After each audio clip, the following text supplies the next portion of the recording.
സുപ്രസിദ്ധനായ നമ്മുടെ ആ കേശവദേവ് എന്ന മഹാന്റെ ഏകപുത്രൻ. ഈ വലിയ മഹാത്മാക്കളുടെയൊക്കെ മക്കൾക്ക് അവരുടെ അച്ഛൻ സുപ്രസിദ്ധനാണ്.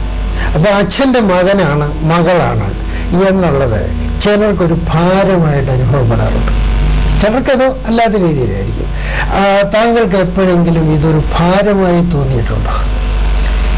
എനിക്കങ്ങനെ ഒരു കേശവദേവന്റെ മകൻ എന്ന നിലയിൽ ഒരു ഭാരമായിട്ട് തോന്നിയിട്ടില്ല, പക്ഷെ ഒരു ഭാഗ്യമായിട്ട് തോന്നിയിട്ടുണ്ട്. അതാണ്. അപ്പോൾ തീർച്ചയായിട്ടും അങ്ങ് പറഞ്ഞതുപോലെ ഈ പ്രതീക്ഷ ആൾക്കാർക്ക് കൂടുതലാണ്. ഇപ്പം ഞാൻ ഡോക്ടറാണെങ്കിലും അല്ലെങ്കിലും എന്നെക്കുറിച്ചുള്ള പ്രതീക്ഷ കൂടുതലായതുകൊണ്ട് തീർച്ചയായിട്ടും അതൊരു ഭാരമായിട്ട് ഞാൻ കാണാറില്ല. പക്ഷെ കഴിയുന്നിടത്തോളം ഉന്നതിയിലെത്തുവാൻ ഞാൻ ആത്മാർത്ഥമായിട്ട് ശ്രമിക്കാറുണ്ട്. അത് അതേസമയം ചിലപ്പോൾ ചില പ്രത്യേക സാഹചര്യത്തിൽ ഇത് പറയാതിരിക്കുകയും ചെയ്തിട്ടുണ്ടോ? ഞാൻ ആവുന്നത്ര പറയാറില്ല. ഞാൻ ഇപ്പോ ആദ്യം പറഞ്ഞിട്ടുണ്ട്, ഞാൻ കുട്ടിക്കാലം മുതലേ വളരെ ആരാധിക്കുന്ന ഒരു കഥാപാത്രമാണ്. ഒരുപാട് അങ്ങയുടെ ലേഖനങ്ങൾ വായിക്കുകയും അപ്പോൾ ഈ ഒരു പ്രോഗ്രാം തന്നെ ഞാനൊരു ഭാഗ്യമായിട്ട് കരുതുകയാണ്.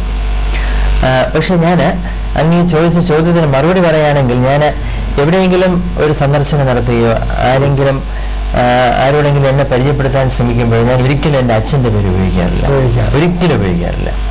അല്ല, അത് താങ്കളുടെ ഇമ്പോർട്ടൻസ് കുറഞ്ഞു പോകുന്നുള്ളതുകൊണ്ടാണോ? ഇല്ല, അങ്ങനല്ല. അത് ശരിയായ അർത്ഥത്തിൽ അപഗ്രഹിക്കുകയാണെങ്കിൽ ഇപ്പോൾ അച്ഛനെ കുറിച്ചുള്ള ഒരു സങ്കല്പം ജനങ്ങൾക്കുണ്ടല്ലോ. അപ്പൊ ആ സങ്കല്പം ഒരു പോസിറ്റീവ് സങ്കല്പമാണ്. ഒരു മഹാനെ കുറിച്ചുള്ള ഓർമ്മകൾ, അദ്ദേഹത്തെ അനുകരിക്കാൻ ശ്രമിക്കുന്ന യുവാക്കൾ. അപ്പോൾ ഞാൻ എപ്പോഴും മനസ്സിൽ കരുതുന്നത് അതിനൊരു കളങ്കം വരാൻ പാടില്ല. അപ്പൊ ഞാൻ അച്ഛൻ്റെ പേര് ദുരുപയോഗപ്പെടുത്താൻ പാടില്ല.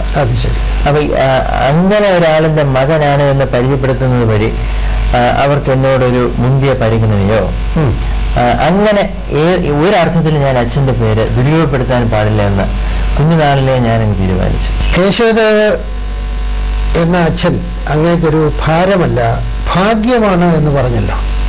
ഈ ജീവിതത്തിൽ ഇപ്പോൾ സാധാരണഗതിക്ക് നോക്കിക്കഴിഞ്ഞാൽ ഡോക്ടർ ജ്യോതിയുടെ ഈ ഒരു പ്രായത്തിനകത്ത് ഒരുപാട് നേട്ടങ്ങൾ കൈവരിച്ചിട്ടുണ്ട് എന്നെനിക്ക് തോന്നുന്നുണ്ട്. ഈ നേട്ടങ്ങളൊക്കെ എങ്ങനെ സംഭവിച്ചു എന്നൊന്ന് പറയാമോ? ഭാഗ്യത്തിൻ്റെ ഇതിൽ വല്ല സ്ഥാനമുണ്ട്? അങ്ങ് പറഞ്ഞതിനോട് ഞാൻ പരിപൂർണമായിട്ട് യോജിക്കുന്നില്ല. കാരണം ഒരുപാട് നേട്ടങ്ങളായിട്ടുണ്ട്, അതെല്ലാം വലിയ നേട്ടങ്ങളാണ് എന്ന് ഞാൻ അവകാശപ്പെടുന്നില്ല. എങ്കിലും അങ്ങ് സൂചിപ്പിച്ചതുപോലെ തീർച്ചയായിട്ടും ഭാഗ്യത്തിന് ഇതിന് ഒരു പ്രധാന പങ്ക് ഉണ്ട് എന്ന് പറയാതിരിക്കുവാൻ നിവൃത്തിയില്ല. MBBSന് അഡ്മിഷൻ കിട്ടുന്നത് തന്നെ അതിന് വേണ്ടി ഞാൻ എൻട്രൻസിൽ പഠിച്ചിട്ടുണ്ടോ എന്ന് സംശയമാണ്. കാരണം ഞാൻ തീവ്രമായിട്ട് ശ്രമിച്ചിട്ടുണ്ട്, പക്ഷെ അത് കിട്ടണം എന്ന് ആഗ്രഹിച്ചൊന്നും ഞാൻ പഠിച്ചിട്ടില്ല. പിന്നീട് ഞാൻ മെഡിക്കൽ കോളേജിൽ MDക്ക് പഠിച്ചുകൊണ്ടിരുന്നപ്പോൾ അപ്രതീക്ഷിതമായിട്ടാണ് എനിക്ക് PSC ടെസ്റ്റ് എഴുതി വിദ്യാർത്ഥിയായിരിക്കുമ്പോൾ അവിടെ ജോലി കിട്ടുന്നത്. അതും എനിക്കൊരു അത്ഭുതമായി പോയി. അപ്പോൾ ഞാൻ പലപ്പോഴും ചിന്തിക്കാറുണ്ട്, ഏതോ ഒരു അദൃശ്യ ശക്തി എന്നെ സ്വാധീനിക്കുന്നുണ്ടോ, സഹായിക്കുന്നുണ്ടോ, അനുഗ്രഹിക്കുന്നുണ്ടോ. പിന്നീട് അവിടെ തന്നെ ഞാൻ ജോലി ചെയ്തുകൊണ്ടിരിക്കുമ്പോൾ വളരെ അപ്രതീക്ഷിതമായിട്ടാണ് അമേരിക്കയിൽ നിന്നും ഒരു ഇന്റർവ്യൂ നടത്തുന്നതും അങ്ങനെ ഒരു പരിശീലനത്തിനായിട്ടും അതുപോലെ തന്നെ ഇവിടെ അവർ തുടങ്ങാൻ ആഗ്രഹിച്ചൊരു സ്ഥാപനത്തിൻ്റെ ഡയറക്ടറായിട്ടുമൊക്കെ 40 വയസ്സിൽ കുറഞ്ഞ പ്രായമുള്ള ഒരാളിനെ വേണം എന്നൊരു സെർച്ച് നടത്തിയിട്ട് ആ സെർച്ച് കമ്മിറ്റി എന്നെ തിരഞ്ഞെടുക്കുക. അപ്പൊ ഇതൊന്നും തന്നെ ഇങ്ങനെ ജീവിതത്തിൽ ഉണ്ടായിട്ടുള്ള പല പല കാര്യങ്ങൾ ഒന്നും തന്നെ ഞാനായിട്ട് അങ്ങോട്ട് ശ്രമിച്ചിട്ടുമില്ല. പലപ്പോഴും എങ്ങനെയൊക്കെയോ അതൊക്കെ അപ്രതീക്ഷിതമായിട്ട് സംഭവിക്കുന്നതായിട്ടാണ് എനിക്ക് തോന്നിയിട്ടുള്ളത്. അതൊരു വലിയ സംഗതിയാണ്. ഇപ്പം നമ്മുടെ അമേരിക്കൻ സ്റ്റൈലൊക്കെ എന്താന്ന് പറഞ്ഞാൽ, എനിക്ക് എന്തെങ്കിലും വേണം എന്നുണ്ടെങ്കിൽ ഒരു ലക്ഷ്യം അങ്ങോട്ട് സ്ഥാപിച്ചു, അതിനുവേണ്ടി ചില പ്രോഗ്രാമൊക്കെ തയ്യാറാക്കി അതിന് നെട്ടോട്ടമാണ്. ഇവിടെ അങ്ങനെ ഓടാതെ തന്നെ നമുക്ക് ഇദ്ദേഹത്തിന് പല കാര്യങ്ങളും അവർ ആരാണ്ട് ഇങ്ങോട്ട് കൊണ്ടുതരുന്നവർ നമ്മൾ സ്വീകരിക്കുകയും ചെയ്യുകയും പോകുന്ന ഒരു ഗൈഡൻസ് താങ്കളുടെ പിന്നിൽ ആ ഒരു ശക്തി പിന്നിലുണ്ട് എന്നാണ് പറയുന്നത് അല്ലേ? ആ ശക്തി എന്താണെന്ന് വല്ല എപ്പോഴെങ്കിലും ആലോചിച്ചിട്ടുണ്ടോ? ആ ശക്തി എന്തായിരിക്കാമെന്ന് ഞാൻ പലപ്പോഴും അന്വേഷിക്കാൻ ശ്രമിച്ചിട്ടുണ്ട്. അപ്പോൾ എനിക്ക് തോന്നിയിട്ടുള്ള ഒന്ന്, അച്ഛൻ്റെ ഒരു അനുഗ്രഹവും ഒരുപക്ഷെ അച്ഛൻ തന്നെ ആയിരിക്കാം. കാരണം എനിക്ക് ഞാൻ പഠിക്കുന്ന കാലത്തൊന്നും ഞാൻ പ്രസംഗിക്കാറില്ല. ഞാൻ ഒരു പ്രസംഗ വേദികളിലും പ്രത്യക്ഷപ്പെട്ടിട്ടില്ല. ഇപ്പൊ എന്നോടൊപ്പം പഠിച്ചിട്ടുള്ള എൻ്റെ കൂട്ടുകാരൊക്കെ യുവജനോത്സവത്തിലും അങ്ങനെ പലയിടങ്ങളിലൊക്കെ പോയിട്ടുള്ളപ്പോൾ ഞാൻ വളരെ പതിഞ്ഞ സ്വരത്തിൽ ഒതുങ്ങി മാറി നിന്നൊരു വിദ്യാർത്ഥിയായിരുന്നു. പക്ഷേ പിൽക്കാലത്ത് ഇപ്പൊ എനിക്ക് തോന്നുന്നു ഞാൻ സ്ഥിരമായിട്ട് ടെലിവിഷൻ പ്രോഗ്രാമുകളിൽ വരുന്നു. ഏകദേശം 500-ലധികം പ്രമേഹ രോഗ വാർദ്ധക്യകാല ബോധവൽക്കരണ ക്യാമ്പുകൾ കേരളത്തിൽ ഓരോ ജില്ലകളിലുമായിട്ട് നടത്തി വരുന്നു.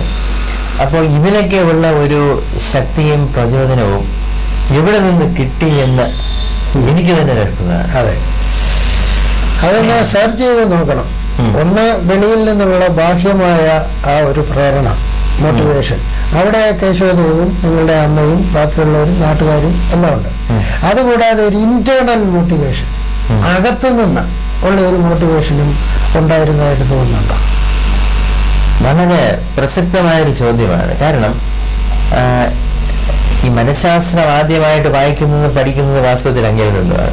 അതുകൊണ്ട് അങ്ങയുടെ മുമ്പിൽ വെച്ച് ഇതൊക്കെ പറയുന്നത് തന്നെ ഒരു പക്ഷേ എനിക്ക് ബുദ്ധിമുട്ടുള്ളൊരു കാര്യമാണ്. എങ്കിലും ഞാൻ ഈ നെഗറ്റീവ് സ്ട്രെസ് ഒരുപാട് ഉണ്ടാകുമ്പോൾ അതിനെ പോസിറ്റീവാക്കി മാറ്റുവാൻ ശ്രമിക്കുന്ന ഒരു വ്യക്തിയാണ്. ഉദാഹരണത്തിന് ചെയ്യാത്ത കുറ്റങ്ങൾക്ക് ഒരുപാട് ശിക്ഷ അനുഭവിക്കേണ്ടതായിട്ട് എനിക്ക് വന്നിട്ടുണ്ട്.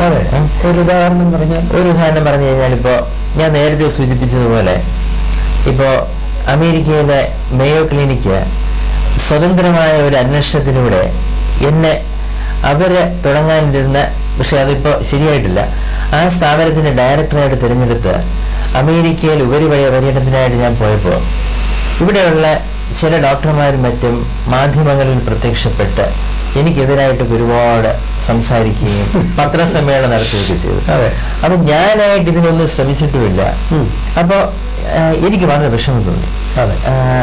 അന്ന് വല്ലാതെ ഞാൻ ബുദ്ധിമുട്ടിയ ഒരു കാലഘട്ടം ഉണ്ടായിരുന്നു. ഒരു ചെയ്യാത്തൊരു അപരാധത്തിനായിട്ട് ശിക്ഷിക്കപ്പെടുക, അതും മാധ്യമങ്ങളിലൂടെ ജനഹൃദയങ്ങളിൽ അത് എത്തിക്കുക. അപ്പോൾ ഇത് ഒരുപക്ഷെ എനിക്ക് ഒരു പ്രേരണയായിട്ട് മാറി. പിന്നീട് ഉൾപ്രേരണയായിട്ട് മാറി. അത് വാശി എന്ന ഒരു പ്രയോഗം ശരിയാണോ എന്ന് എനിക്കറിയില്ല. എങ്കിലും ഞാൻ കൂടുതൽ വായിക്കാൻ തുടങ്ങി. എൻ്റെ ആ വിഷയത്തിൽ കൂടുതൽ ഞാൻ, അതായത് പ്രമേഹ രോഗ ചികിത്സയിലും അതുപോലെ വാർദ്ധക്യകാല രോഗങ്ങളുടെ ചികിത്സയിലും കൂടുതൽ അറിവ് നേടണം എന്നെനിക്ക് തോന്നി. കൂടുതൽ ജനങ്ങളിലേക്ക് എത്തിച്ചെന്ന് പ്രവർത്തിക്കണമെന്ന് തോന്നി. ഒരുപക്ഷെ ആ ഒരു ഇന്റേണൽ മോട്ടിവേഷൻ, അങ്ങനെ ഒരു പ്രതികൂല സാഹചര്യത്തിൽ നിന്നും ഒരുപക്ഷെ അവരെല്ലാം പല വ്യക്തികളും എനിക്കെതിരായിട്ട് സംസാരിച്ചത് മുഴുവൻ ഞാനിപ്പോൾ ആരാധനയോടുകൂടി അവരെ വീക്ഷിക്കുകയാണ്. കാരണം അവരാണല്ലോ എന്നെ ഇങ്ങനെ, ഞാനൊന്നും ആയിട്ടില്ല എങ്കിലും കുറച്ചൊക്കെ എന്നെ ഒരു ഉയർത്തെഴുന്നേൽപ്പിനായിട്ട് സഹായിച്ചു, ദ്രോഹിച്ചു. അതേസമയം അവരാണല്ലോ എന്ന് വിചാരിക്കണ്ട. ഡോക്ടർ ജ്യോതി അതിനോട് റിലേറ്റ് ചെയ്തത് ഇങ്ങനെയായിരുന്നു. താങ്കളുടെ പ്രതികരണമാണ് താങ്കളെ മുകളിലോട്ട് കയറ്റത്, അവരല്ല. അവര് കല്ലെറിഞ്ഞു, പക്ഷെ നമ്മൾ കല്ലെടുത്ത് മാറ്റിക്കളഞ്ഞു വെച്ച് നമ്മൾ അതിനായിട്ട് മുന്നോട്ട് പോയി. അത് എന്ന് വിചാരിച്ച് അവരോട് സ്നേഹം കാണിക്കരുതെന്നോ അവരോട് ആരാധന ഉണ്ടായിരുന്നോ ഒന്നുമില്ല. പക്ഷേ you are the cause, you have taken decision to understand things and proceed further. അതിനെ പ്രേരിപ്പിച്ചത് ഇന്റേണൽ മോട്ടിവേഷനാണ്, അല്ലേ? അതെ, തീർച്ചയായിട്ടും. ഓക്കെ. ഏതായാലും ഈ തരത്തില് പിന്നെ നമ്മൾ പറഞ്ഞുകൊണ്ട് വന്നത് ചോദിക്കാതെ പല ഭാഗ്യങ്ങളും ഇങ്ങോട്ട് പൊസിഷൻസ് ഇങ്ങോട്ട് കയറി വന്നിട്ടുണ്ട്. ഇതുപോലെ തന്നെ ചോദിക്കാതെ കുറച്ച് തെറിയും കേൾക്കേണ്ടി വന്നിട്ടുണ്ട്. സാരമില്ല, എല്ലാത്തിനും പോസിറ്റീവ് ബാലൻസ് വേണമല്ലോ. പക്ഷെ ഇതൊരു നല്ല കാര്യമാണ്. നമ്മള് ഈ ലോകത്തില് ചെയ്യാത്ത കുറ്റത്തിൽ ഒരുപാട് പേര് പല വിധത്തിൽ ശിക്ഷിക്കപ്പെടുന്നുണ്ട്. വിക്ടിമൈസേഷൻ, അതങ്ങനെ ഒരു തിയറി ഉണ്ടെങ്കിലും നമ്മളോട് ആരും പറഞ്ഞ് ശിക്ഷയെല്ലാം കൂടെ കയറി എടുക്കാൻ, അവിടെയാണ് നമ്മളുടെ ഒരു പേഴ്സണൽ ഇത്.